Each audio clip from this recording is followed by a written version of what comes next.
Good morning. I am Deanne Mazzochi, State Representative for the 47th Illinois House District. I appreciate everyone who is here today. In 2020, the demand for high-speed internet service, absolutely, it's ever increasing. Deployment of 5G across the state is said to be expected to produce thousands of much-needed jobs and billions in needed investment in Illinois. Progress is important. 5G technology is important.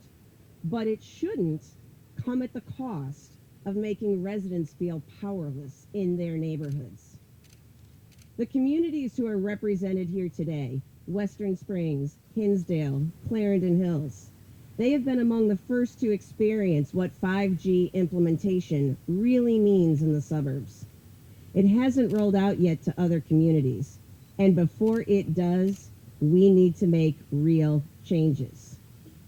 Before I took office, the Illinois General Assembly passed a law governing small cell wireless implementation. Legislators and municipalities alike were told that 5G installations, they'd be small, unobtrusive, able to be worked into existing telephone poles. What has happened in reality?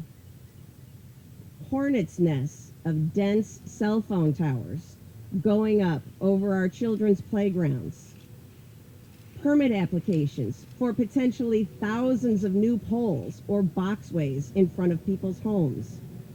Concerned residents have seen that several of these canisters contain radiation exposure warnings.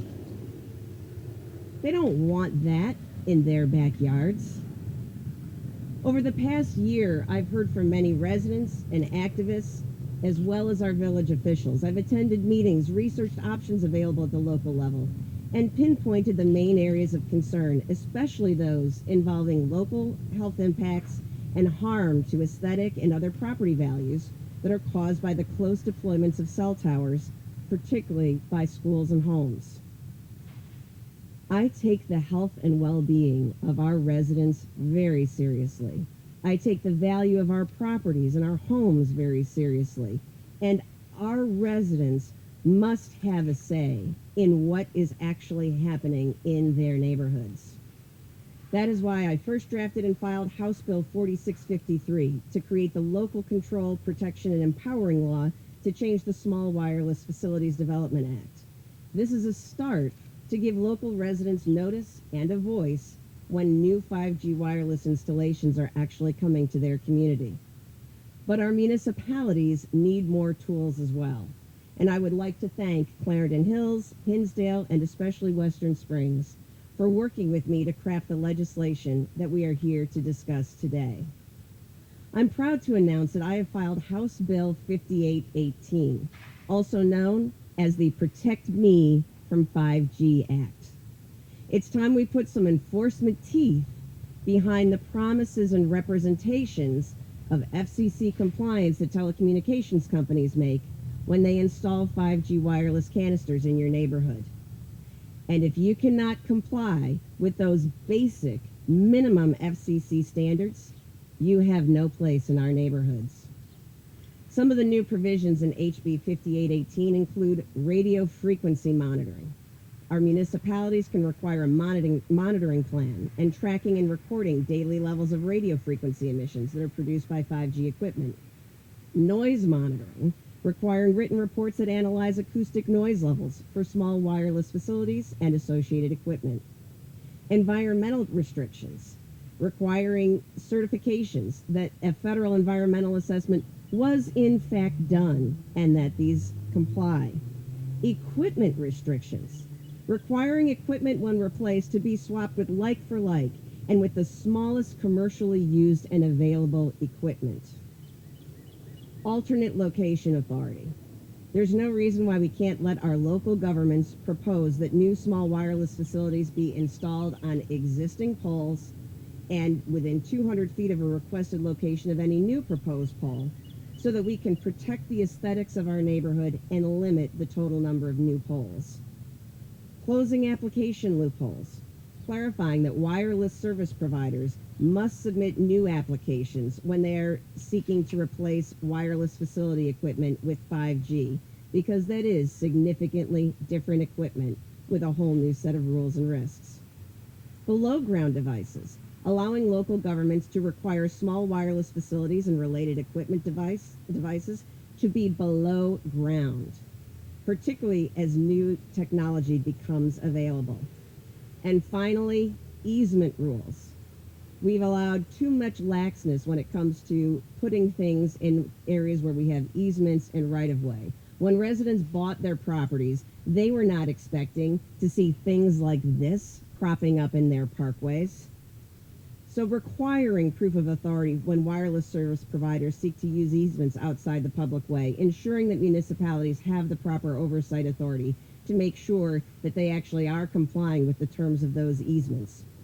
All of this is in the legislation, and it reflects the very real concerns that our district residents have about the impacts that these new wireless sites are going to have on their health, on their property values, and on their privacy, while at the same time acknowledging the realities of the fast-paced and growing digital world that we live in.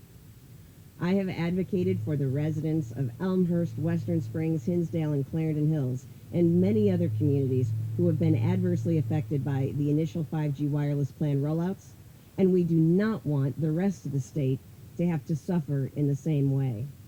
The health, property, and well-being of our residents is and shall remain a top priority for me, and HB 5818 will return transparency, local control, and rights back to our communities and our homeowners. So with that, I'd like to turn the floor over to Alice Gallagher, Village President of Western Springs.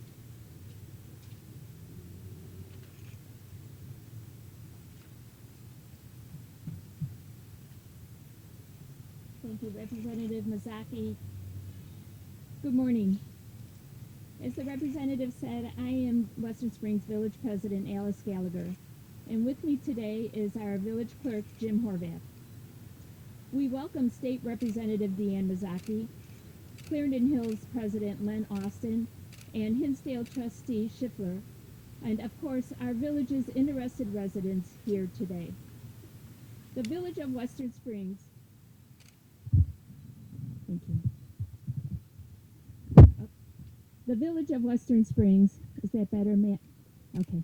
The Village of Western Springs is pleased to work together with Representative Mazzochi in drafting this legislation.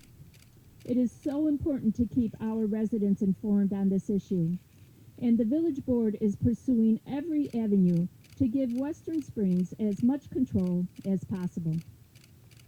House Bill 5818 will allow us to make rules about the size and placement of small cell wireless facilities and the associated equipment throughout our village. This bill is about opening up the process, providing our residents with more information about their community, and returning some of the authority back to us, authority that we should retain as the local governing body. On behalf of the board, I thank Representative Mazzochi for sponsoring this bill. We fully support this initiative to provide Western Springs residents with as much information as possible and to return local control to Western Springs. Thank you. Now I'd like to introduce Clarendon Hills President, my friend Len Austin. Len. Thanks, Alice. Well, that's a tough act to follow. Two very intelligent, dedicated ladies, Deanne and Alice. As village president in Clarendon Hills, I would add a couple of points that obviously the ladies have both hit on that we really see in our town as being the hardest issues. The hardest issue, first off, is transparency. Transparency being that we don't have any idea who is going to be the company coming in that is going to ask for an application. Transparency in that we don't know if there's multiples that are going to want to be involved and have multiple polls. That makes it, on our end, virtually impossible to see the future as to what this is going to look like. That is a huge factor for us because our residents are extremely reasonable, educated people that simply want answers that we can't give them because we don't have them. And that is the hardest part of where it is for us, is the transparency of the whole issue. We have beautiful homes, as does Western Springs and Hinsdale. This is our community that we raise our families in, that we're proud of. And we don't want to see it littered with multiple poles in multiple locations. We want to see it, we don't want to deny that the technology is needed, but we want to make sure that it is done in a fashion that is not detrimental to our property values. Thank you very much. And with that, I turn it over to Luke from Hinsdale.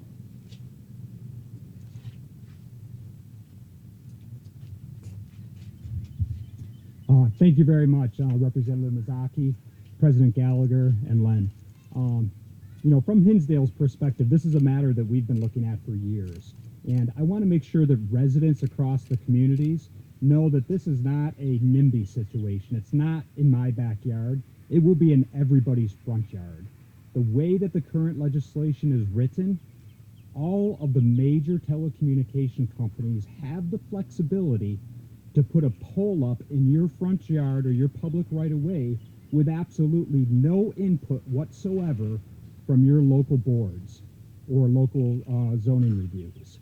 That means that a company such as Verizon could put a pole up in your front yard, T-Mobile could put a pole up in your neighbor's front yard, and then AT&T could put one up in the next yard.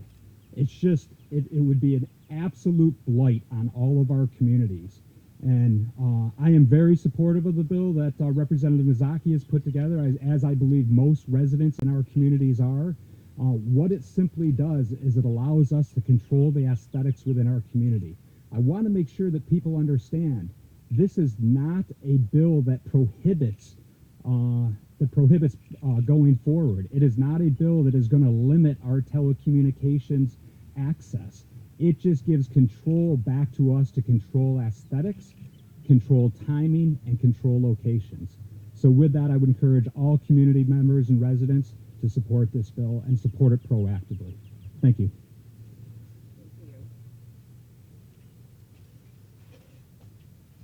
Thank you, everyone. That concludes our presentation for this morning, but we obviously will be available to answer any questions that you may have. Thank you so much.